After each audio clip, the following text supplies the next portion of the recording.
Tonight on the show, we've got the new Doctor Who. I wonder if his TARDIS is really bigger on the inside. Let's have a look. Oh, yes it is! Let's start the show!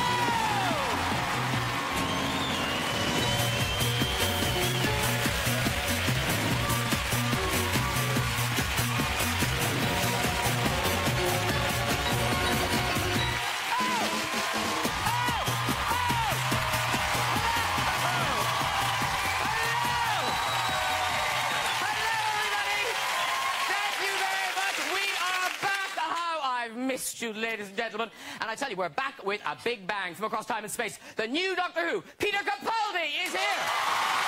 He's good, isn't he? He's good.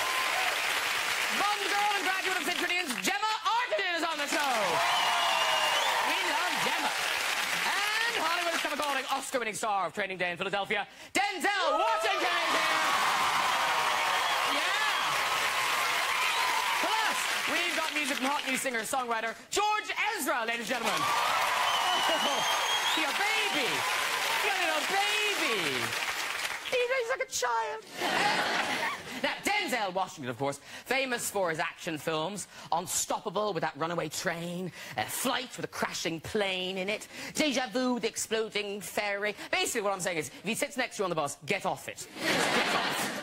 I will be talking to Denzel about his new film, The Equalizer. Now, he plays a retired soldier who's now working in a DIY store. Now, it's more exciting than that makes it sound. I'll say more happens. The story unfolds. Now, there he is. He's just attacked someone with a hammer. And you think, why would you attack somebody you've just seen in a DIY store? Keep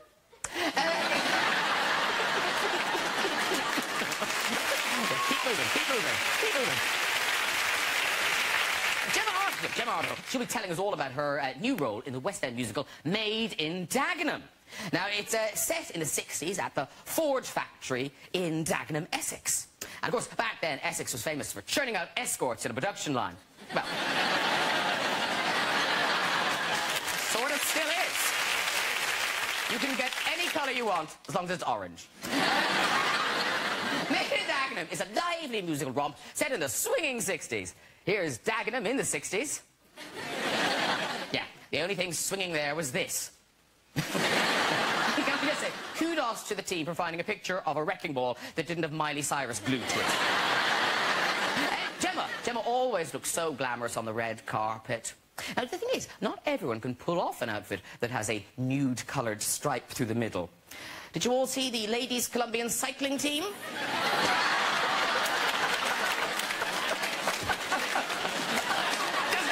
Our humiliation is complete. Yeah, Colombian with a hint of Brazilian. Hey, and a big first-time welcome to Peter Capaldi. Yeah, I tell you, there he is, the new Doctor. Looking so cool there, isn't he? Very cool. But I will be posing the question, what were you thinking when we look at some of his early modelling pictures? That is a genuine picture from his portfolio. That's casual wear. There's also formal wear, ladies and gentlemen. Well, that isn't awkward at all, is it? Have you all been watching the new Doctor Who series? You watching it, yeah? It's good, isn't it? I think the first episode, so much action. Oh, look at that. A dinosaur loose in Victorian London. Mind you, it does look ridiculously out of place. Oh, that's all to come for plus more of your stories. The big red chair. Let's get some guests on! Later we'll be music from the brilliant George Ezra. But first, Norton years old, it's Peter Capaldi! Hello, sir. So dapper. Hello. Hi. Peter Capaldi, everybody. She'll be strong and feels forever. It's Gemma Arterton! Wowza! Woo! Welcome back. Thanks, Graham. Peter, Gemma. And I'm in a state of excitement. It's Denzel Washington!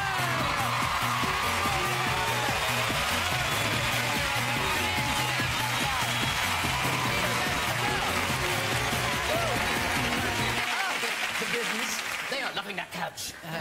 Welcome back, sir. Thank you. Welcome back, Gemma. And, of course, it's a tradition. A first-time welcome to the new Doctor Who, Peter Capaldi. Yay! Thank you very much. Are you familiar with the whole Doctor Who fuss about Doctor Who? No. Well, let me explain. So, Peter wasn't Doctor Who, now he is Doctor Who, and obviously you talked to previous Doctor Who's, but nothing can prepare you. So are you enjoying being Doctor Who? I love being Doctor Who. It's absolutely amazing. I wake up in the morning and I'm Doctor Who. I go out to the shops and buy a pint of milk, I'm Doctor Who. I go and get the papers, I'm Doctor Who. Whenever I go, I'm Doctor Who. And people smile at me, and people are pleased to see Doctor Who, who's far more interesting and exciting than I am. But Denzel's new movie is set in a big DIY superstore. Yeah. And didn't you go... Was it one of those shops you went to the next day? Denzel charmingly doesn't know anything at all about Doctor Who and was asking me what the TARDIS was. Or what is it? TARDIS. It sounds wrong when you say it. TARDIS. But the day after I was announced as Doctor Who, which is sort of quite a big deal in this country, I went to buy a light bulb, because a light bulb had obviously had gone wrong in my house. And I went into an old hardware store, like the old, you know, the four candles kind of sketch? Oh, yes. One of those ones. I went in there to buy this light bulb, and a bloke came out from behind the counter with a sink plunger stuck to his head like that.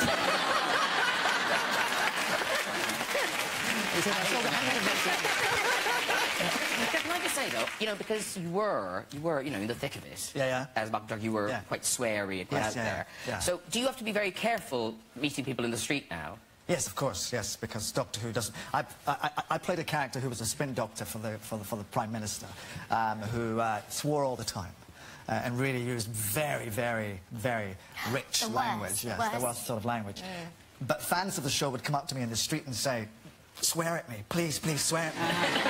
So I'd have to stand in the street and abuse them with the worst possible language. I'd sign their autographs and say, "Get lost, go and get a life. Stand up." I'd love to be able to do that with people in the street. It was great fun. You could. I could get in trouble. But now do you have to be squeaky clean? Well, I'm squeaky clean. Are you contractually obliged not to swear at people in the street? No, I can swear in my own time, obviously. On my own entertainment, but I haven't sworn for about 2 years now. I said I believe you. Listen, we'll talk more about Doctor Who later, plus Gemma's new musical. But let's start tonight with Denzel's new movie, The Equalizer. Yes. I've seen it. It's fantastic. I mean, it's one of those movies. It must be a pleasure to talk about because it is such a crowd pleaser. Yeah, it's a proper big people punching the air and cheering at the end. Yeah. It's fantastic. And now it just borrows the name, really. Basically, the name and the basic idea that he helps people who need help. And I'm guessing there's more planned. We got to get this one out first. You know, they talked about that, but that's up to the people. If the people decide they want... The people? Well, it is. I mean, that's the last part of a movie or a play, is the audience. Or like your show. I mean, you couldn't just do it here by yourself. I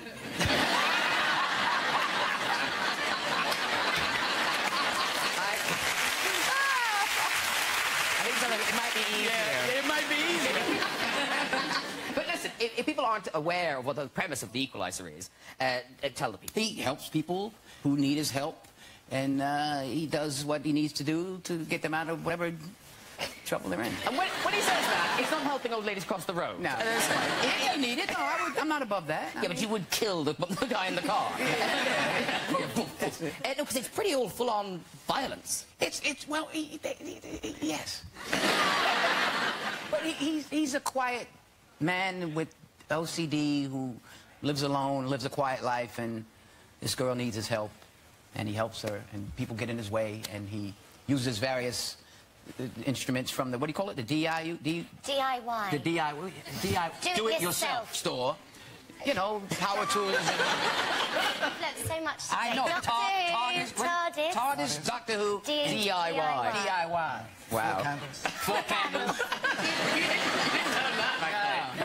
Oh, actually, talking of jokes, this has been annoying us all day, and I think Peter Capaldi might know. Maybe you know. In the office, we can't remember what it is. Edward Woodward. The original? Yes. So there is a joke, and the punchline is... Edward Woodward. Wood. Oh, without the letters? Yes. What is Edward? What is it? How do you say Edward Woodward without the D's? Oh. No, that's not a joke, though. Iwa-woo-wa is the answer. How do you... Say it without the D's. Is it why does he need so many D's in his name? Right. Is that the joke? Something like that. There's also something about farting in a bath. Someone must know in the audience. Oh, there you have it. I told you. Yes, I told you. Useless. Anyway. Is it not a who would Edward Woodward would? Oh, that's another joke. It's a kind of rather racy situation that is posited. Now, do you have this in England? How much wood would a woodchuck chuck if a woodchuck could chuck wood? Yeah. How much wood is a woodchuck could if a woodchuck could chuck wood, but he can't? couple of things in America. I'm so impressed. No, do you say that out? You don't have that. You've had a long day of press. That's all I got. I'm amazing you can string any words together at all. We've got a clip. We've got a clip from The Equalizer. By the way, The Equalizer is open tonight. It's open nationwide tonight. This is basically you showing off some of your special skills. This is a don't mess with Denzel. Uh-oh. Is it just you, or are we waiting for someone else? What's that, what? Your hands. If you really work the power lines down there, your hands wouldn't look like that. I know we got to be waiting for somebody else. Hands where I can see him. We'll take a little walk across the street, me and you. Like Denali. Here we go. He varied from these instructions. I'm gonna kill you, understand?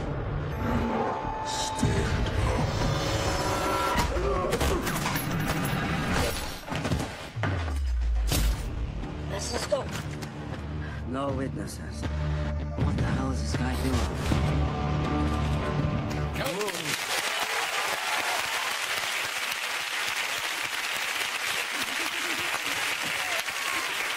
And I actually read the book. No, you know, we had like Navy SEAL guys, expert killers, and we were using everything, books and, you know, like...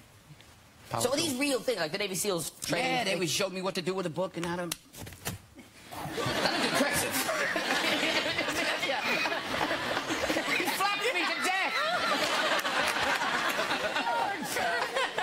But listen, Gemma Arthur beside you, we've seen you, you know, in films, being kick-ass and doing stuff. But in life, you're quite, well, I was going to say rough, but not in that way. Just, like the horse riding thing sounds amazing. Yeah. So tell us what you can do on the horse. I can do trick riding and stunt riding. How long did this take, by the way? So I learnt to ride I did sort of like a month's training, and then I got a bit obsessed with it and started, you know, doing trick riding. So I guess within like a couple of months. So Prince of Persia, you do all that horse riding yourself? Yeah, there was a riding double as well for really dangerous stuff, but I did do a big stunt, which I'm really proud of. Tell us about it. So, there's a bit where a massive big old black horse is galloping towards me, and I pull myself onto the horse whilst it's in gallop from standing. So basically you hold onto the horse's reins and you, while it's galloping, jump up onto it and gallop off. And I trained for it for a long time, you know, for days and days and days and days and weeks.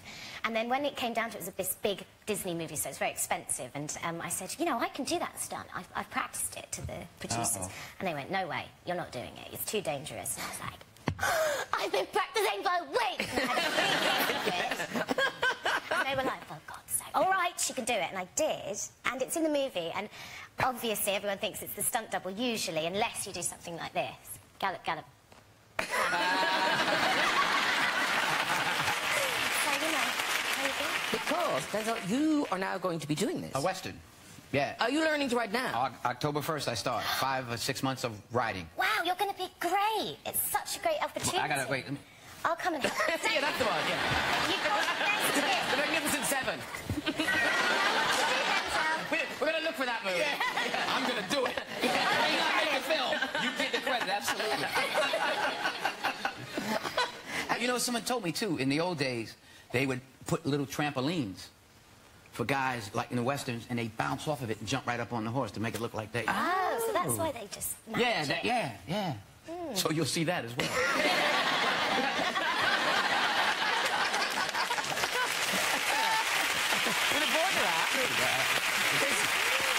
Think about it.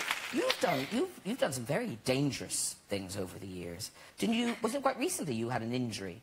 Yes, I was in the Three Musketeers, Yes. which, as you know, it's lots of sword fighting, and it's you know, and guys are jumping off horses and hitting each other, and everyone had kind of broken shoulder blades and stuff like that. And I played Cardinal Richelieu, who was a more waspish character, and I had to grab a lady and give her into trouble and throw her against the wall. And as I was doing it, I suddenly sort of internally screamed with agony and looked down, and my thumb was caught in her frock. It was Mamie McCoy, and I looked, and my thumb was on back to front. That's what you get if you do put your thumb in ladies' frocks without asking. Yeah, you were lucky that's all that happened. Yeah. I've done that to Gemma. I just snapped it back into place. It was really so... And to this day, I can't open a pack of crisps. No. It's awful for me. Oh, God. You're looking great. You used to be much heavier. Talking of finger injuries, we were going through pictures. Before the show, and we found this picture. Oh, you found my pinky? Oh, don't show it. No, this is. We have to see this. This is amazing. Nice. It's not nice. It looks like Meryl Streep has just gone. Tell me I did a backward accent. She's just like, look at that. She's like, what did you do? I had it rebuilt. I had injured it so many times playing football, American football. It's this one, yeah. But it's fine now. But it's like a gummy bear in there. Like a little piece of rubber candy something. So what was that thing? I went up for a pass playing American football and dislocated it. And it's happened so many times over the years that if I just open my hand like that, it would pop that far. Oh. But do people, like in films, do they have to like shoot around it? No, I'm constantly, you can probably see me in other films just going, yeah. I was always fixing it. When my kids were young, they would ask me, Daddy, could you show my friends the magic finger? That sound like that. Wait a minute. No, you went there. I didn't go there. You went there. No, I didn't. So I would like do like this, and I'd do like this, and then they'd run.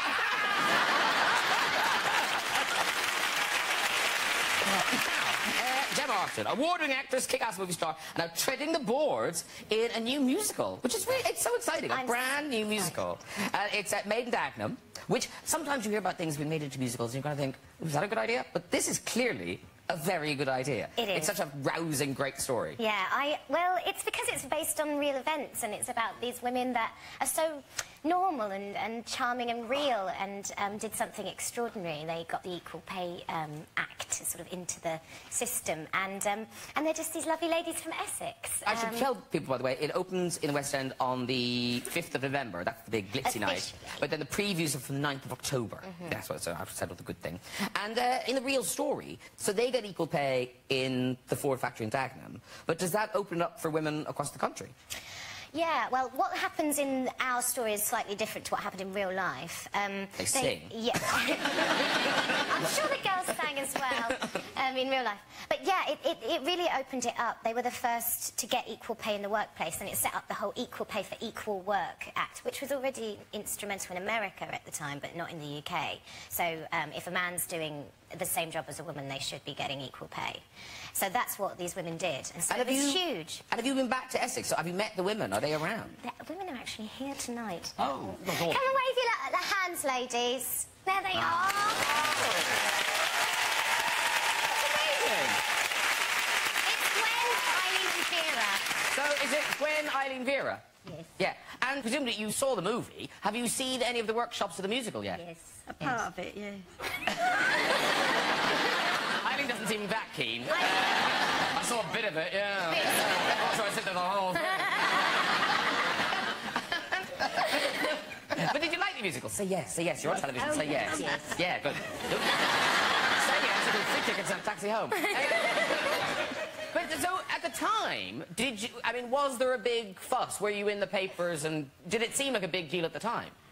When it first started. At the time, yeah, but after it was all over, it was all forgotten. So that was a total surprise when the movie came out? Well... Movie? What's that man talking about? It's a musical. We've seen a bit of it. And do you stay in touch because of the movie and things? Is that what brought you back together again? Or have you been friends all these years? All the time. All the time. Oh, that's sweet. That's fantastic. They just got back on holiday. They go on holiday together. Oh, really? Fantastic. Gemma's just saying you go on holiday together. Yes. With all your extra pay. We did a holiday fund, didn't we? Yeah.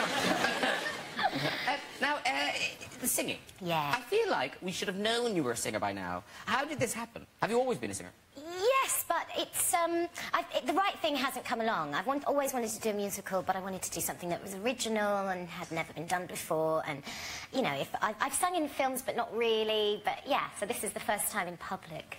Not to put you on the spot, but to put you on the spot. No, not to sing a whole song. Are there any bits? And a little bit. Can you do a little bit? All right, there's a song called Busy Woman, which starts the show, and it's all the girls in the house doing their housework, and you go, if you want something done, ask a busy woman, 'cause you're wasting your time asking a man. She can do in 1 hour what he can't do in 10. It's the basic basic effing difference between us and effing them. If you want it done, then ask a busy woman. Whoa! Turn it around. Eileen's smiling now. She's saying, oh, yeah. Effing Eileen. Oh, yeah. Eileen's like, oh, yeah, it's better than I remembered. It's quite good, yeah. Oh, it's come on. It's come on. Yeah. They've never seen that. So you haven't seen that one, have you? No. They don't remember the entire film, Gemma. I wouldn't go on individual songs. So, here's the thing. Gemma and Peter have something in common, because Gemma was in a band. Now, what was the name of your band? Violent Pink. Was this when you were in school? When I was in Gravesend. Yeah, we were a 4-part girl band. Were you kind of punky? Yeah, it was a kind of, like, angsty, Alanis Morissette kind of stuff with harmonies. Because I think Violent Pink is a good name for a band. Yeah. Peter Capaldi's band, I would say, a less good name. What was your band called? The Dream Boys. This was at a time before the Chippendales and things like that. And remember, we were all just kids at art school, so we thought we were being very sort of Kafkaesque and arty and dark. But of course, people didn't think that. They thought they were booking a bunch of guys to come up and take their clothes off, which we didn't do, but we would if people paid us. Actually, before that, we were called... our first name was The Bastards from Hell, which was more appropriate to the punk ethos that we were cleaving to. Have you ever dabbled in musicals? No. But Denzel's new movie, you bust a move. I got my little, what do you call it, Gladys Knight in the Pit? Look at him go! Yeah! Was that choreographed, or was that all in you? That's all me. That's all me. I YouTube them, and I stood in front of the computer, and I'm like... Do you want a little bit of music? Let's say it was music.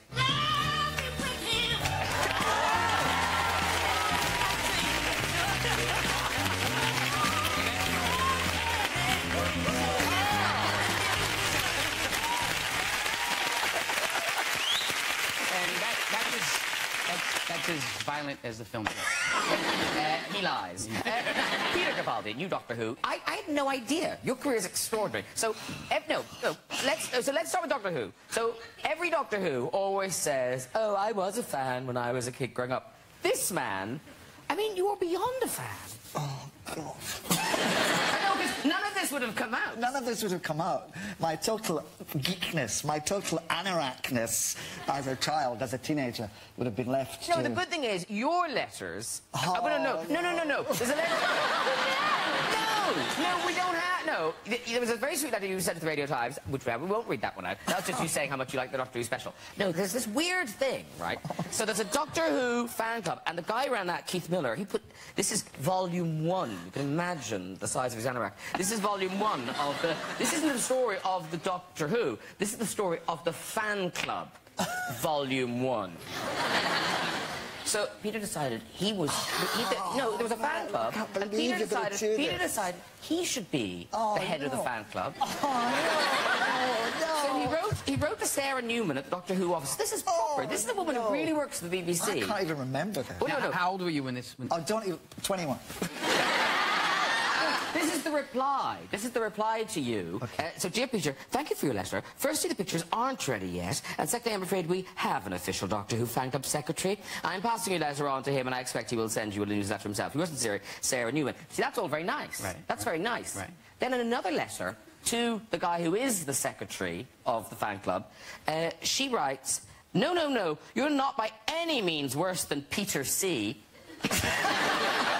I had a very sad letter back from him today. I think I'd better write and apologise. I think it's the end, and I wish the Daleks or someone would exterminate him or something to that effect. She works for the BBC! Where is she now? She's here tonight! I'm Doctor Who. Yeah. Take that!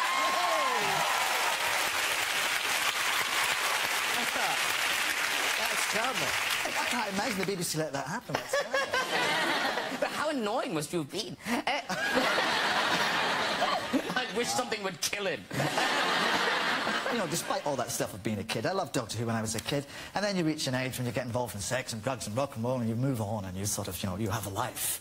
And let's just say I spent a lot of time drinking. love drinking and eating curries and getting very confused, which is where the modelling comes from. Which is weird. So the modelling, I so don't understand the modelling. So this picture, I sort of understand. I kind of, that one, I mean, awful as it is, it sort of makes sense. This next one, was the cameraman blind? What, like, that is... No, that's what... And there's something that pose at all. I know. Why can't I even put my elbow on the stool? There's something going on there. That's just being an idiot. That's just being, you don't know anything. You know, I don't know. Nobody gives you a book to say this is how you become an actor, this is what you do. You're just an idiot, you know, drinking lager and having curry, and people say, now you're an actor. Did you send those pictures out to people? No, they were nothing to do with me. It was a popular daily newspaper. Oh, so they were published? Yes. I just assumed that was you trying to be a model. No, they were published. They were published. Obviously, I was a style icon. So you look at that picture, and you think, clearly, he's finished. He will never be troubled by success. You could put a big stamp guarantee loser on it. What an amazing moment, then, all these years later, when you're sitting in a dressing room waiting to walk on the set, to be Doctor Who. That must have been mind-blowing. Yeah, it was amazing. It was wonderful. It was a great gift and privilege and great fun. It's brilliant. And didn't you have to pretend not to know how to use the TARDIS when you got the part? Weren't people trying to explain to you how to do it? Well, everybody, you see, they do all the stuff that you've just read out, they didn't know. So I go on the set and guys say, what you turn that switch there, that switch there, this, that. I said, I know how to work this. You don't have to tell me how to work it. I know. And what's that? This is one of those weird coincidence-type stories. You're in the Czech Republic when you find out. What's that sweet story about? The story is that it's very secret when you become Doctor Who. Because there's still Matt Smith, who is wonderful, he was still being Doctor Who. So they keep it a secret when there's a new Doctor Who. But I knew I was cast, but I wasn't allowed to tell anybody. And I happened to be, you know, being Cardinal Richelieu in the Musketeers in the Czech Republic. And we moved, we were filming, and then we moved to the north of the Czech Republic to a place called Moravia, to a very small town there. And we were filming this scene, and I was in all my resplendent kind of Richelieu dark cloak and stuff like this. And there was a little lad who was playing a page boy, and he came in and started talking to me, and he couldn't speak English very well. He said, I love you as Doctor Who. You love me as Doctor Who? And he said, yeah, I love you as Doctor... I thought, how can he know here? I can't even tell anybody on the production. And he said, I loved you in the episode about Pompeii. And what he was saying was, he loved me in an episode of Doctor Who, because I had been in an episode with David Tennant, playing a character in Pompeii. I said, do you like Doctor Who? He said, I love it. He said, I'm a Whovian. And I thought, I've stumbled across the only person in the Czech Republic who knows this show, and he loves it, and he's standing next to the new Doctor Who. And he doesn't know. Did you say? Yeah, I was going to say, did you tell? No, I said nothing. I said, have you got a picture? Have you got a phone with a camera? He said, I haven't got it on me. I said, go and get a camera. You should have your picture taken with me.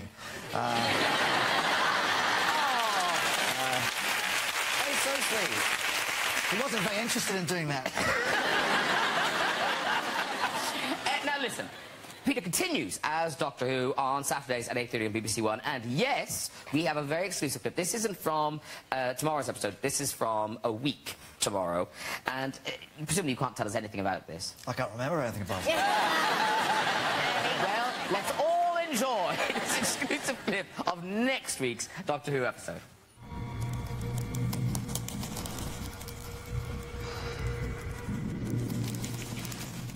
I think we found your radio. Back, A door! Here! The door's locked! How is it working? Doctor! Stay still. It's sensing movement. It can't see you. Fast movement. There must be another exit through there. Slowly.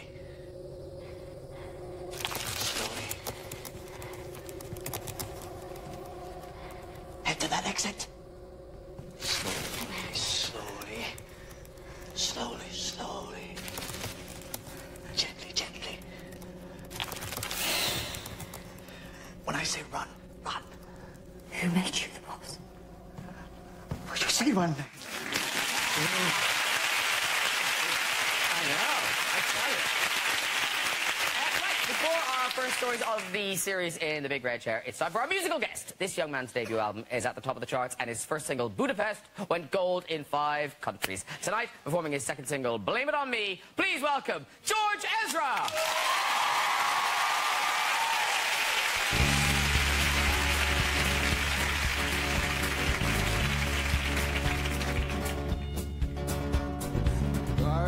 Was blessed by the gods of men. We anywheres for to find ourselves in truth. What you waiting for? No, what you waiting for?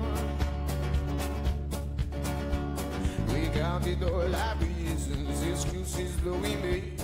We found ourselves in treasure and threw it all away. What you waiting for? No, what you waiting for?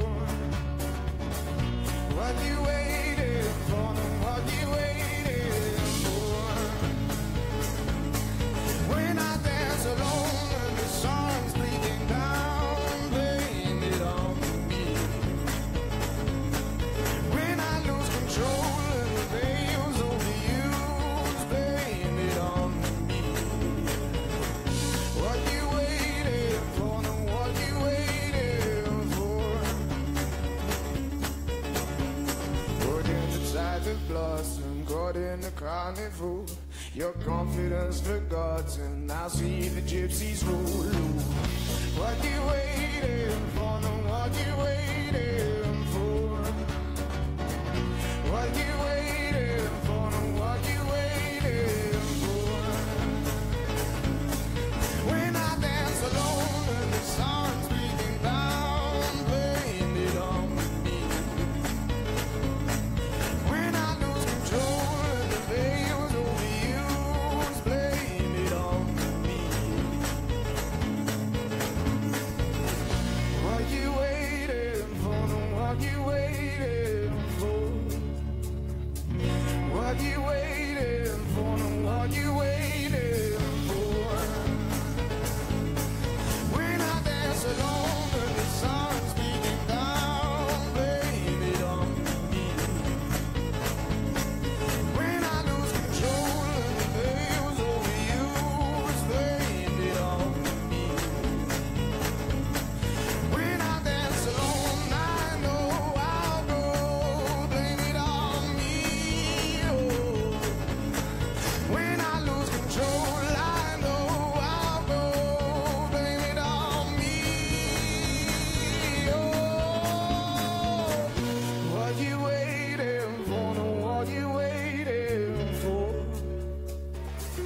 What you waiting for? No, what you waiting for?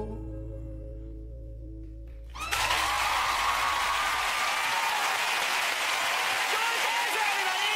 Very good! Excellent job, sir. Come and join us. Come on up and join us. Oh, I'm calling the dog. Hello, sir. Very nice to meet you. Come over. Say hi. Look at the party. How you doing? Lovely to meet you. Nice to meet you. That's your actual Denzel Washington right there. Very good. Very good. Oh, so congratulations on everything, sir. Yeah, thank you very No, much. it's very cool. How old are you? This is I'm 21. 21. Yeah. Oh, God. You look 11. But the song is fantastic, and that's the new single. Budapest has been #1 all over the place. Yeah. That album is still in the charts. It's still near the top. That's the best bit about it. When you release an album, it's nice to know that the album sticks around. Yeah. Not just a song. That's the nice thing. I know the cover of the album, Wanted on Voyage. Oh, you've got it up. Yeah, oh yeah, oh yeah, They do yeah. that here. Yeah, I got a computer and everything. Yeah. I know I'm old. Even I have a computer. So, no, it's clever. So this is, obviously, that's you in the middle there. That's definitely And me, then, yeah. who's everyone else? Are these people So you know? everyone, no, surrounding it is my family and friends. They're all dressed up as different people. Who's that in the curlers? Well, you kind of ruined it there because she's not family or a friend, Matt.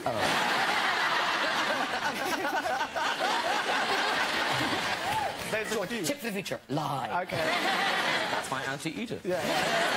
How is it? Your voice sounds so sweet, really, when you speak. But then your singing voice is great too. But it sounds much deeper. Do you know? Style. Yeah, I could never really sing. My brother and sister could. And I used to sing a lot, but I wasn't very good. And then I remember reading the back of a Lead Belly album, and he said, No, it said on it, Leadbelly's voice was so big you had to turn your record player down compared to other records. And I thought, oh, having a big voice would be fun. And I tried it, and I could do it. Wow. So I didn't ask any questions, I just continued to do it. And I'm so pleased to say that the Eurovision Song Contest played an enormous part in your success. Yeah. So what happened was a lot of the album was written while I travelled around Europe by myself, about just over a year ago, I think. And I stopped off in Malmo, and it was the Eurovision Song Contest final in Malmo. Now, I'd never seen it before, but I'd been put in touch with these girls that lived in Malmo, so I was with them, and they said, let's... And they said we should go and watch the Eurovision. You could watch it in parks and stuff. Okay.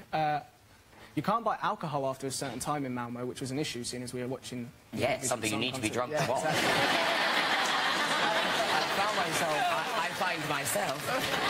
Honestly, I mean, yeah, it helped. We found...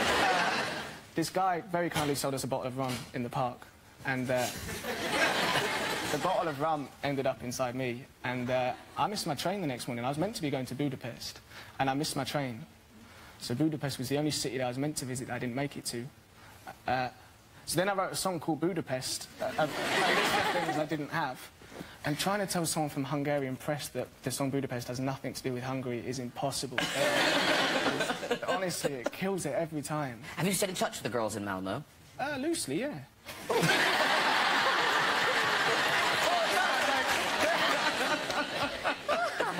Seriously, George, congratulations on everything. It's fantastic to meet someone who's just, you know, arrived and it's just, you know, have an amazing time. So congratulations. And good luck with the tour. Right, before we go, let's have our first listener to the new series on the red chair. Who's up first?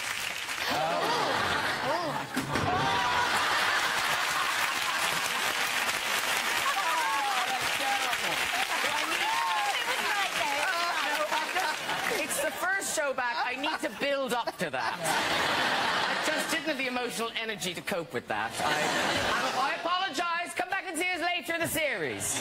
I'll hear your story then. I feel bad now. It's not that bad. Who's up next? Hello. What's your name? My name's Lucy. Lucy, lovely Lucy. And what do you do, Lucy? I'm a buxom barmaid. A barmaid, fabulous. Where do you do the barmaiding? Twickenham. Oh dear. Oh no, they're loving Twickenham.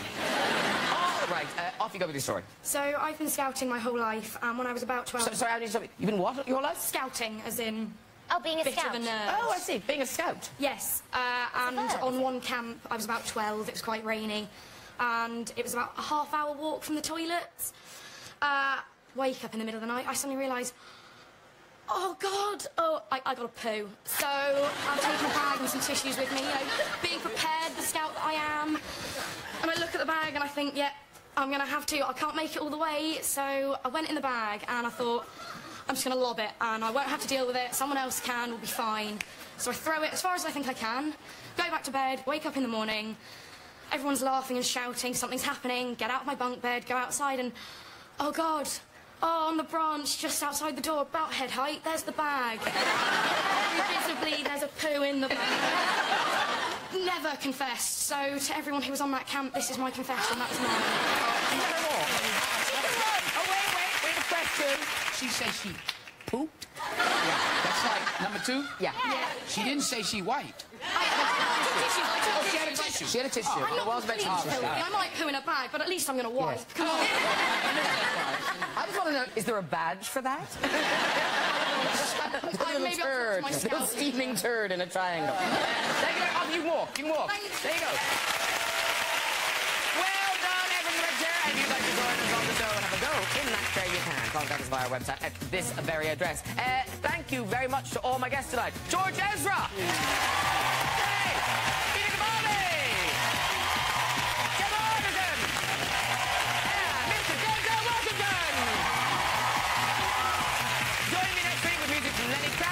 Rising star Luke Evans, Oscar-winning actress and writer Emma Thompson, and the heartthrob that is Hugh Grant. I'll see you then. Good night, everybody. Bye-bye.